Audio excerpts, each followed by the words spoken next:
সন্ধ্যায় কিছু একটা খেতে মন চাইছিল। ভাবছিলাম কি করা যায়। আমার একমাত্র সঙ্গী হচ্ছে ফ্রিজ। ফ্রিজে গেলে কিছু না কিছু পাবোই। তো ফ্রিজ খুলে দেখি কিছু ব্রেড আছে, যেগুলোর ডেট আর একদিন আছে। তাই আমি সেই ব্রেডগুলো বের করে নিলাম এবং সাথে দুটো ডিম নিলাম। এরপর ডিমটা আমি ফেটে একটা বাটিতে নিলাম। এরপর আমি পরিমাণ মতো এখানে চিনি দিয়ে দিব। আপনারা যেরকম মিষ্টি খেতে পছন্দ করেন ঠিক সেই রকমই দেবেন। আমি এখানে আমার ছোট্ট একটা চামচ দিয়ে 3 চামচের মতো দিয়ে দিলাম। এরপর আমি ডিমটা ভালোভাবে ফেটিয়ে নিচ্ছি। তো ওই যে বললাম, সন্ধ্যা হলে কিছু না কিছু খেতে মন চাই।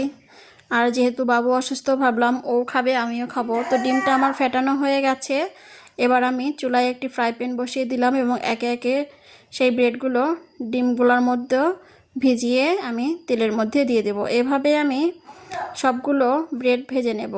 আমার এই স্যান্ডউইচটা খেতে বেশ ভালো লাগে। আমার মতো আপনারাও খেতে পছন্দ করেন কি না জানাবেন। দেখতেই পাচ্ছেন আমি কত সুন্দর করে ভেজে নিচ্ছি। অবশ্যই আপনাকে এটাতে সাবধানতা অবলম্বন করতে হবে, তা না হলে কিন্তু পুড়ে যাবে। আর পুড়ে গেলে এই ব্রেডগুলো খেতে একদমই ভালো লাগে না। দেখতেই পাচ্ছেন কত সুন্দর কালার এসেছে। তো আমি এগুলো ভেজে একে একে তুলে নেব।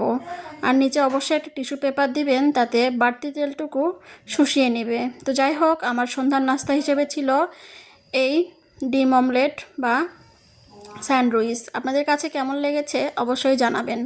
দেখা হবে পরবর্তীতে নতুন কোনো রেসিপি নিয়ে। ধন্যবাদ সবাইকে।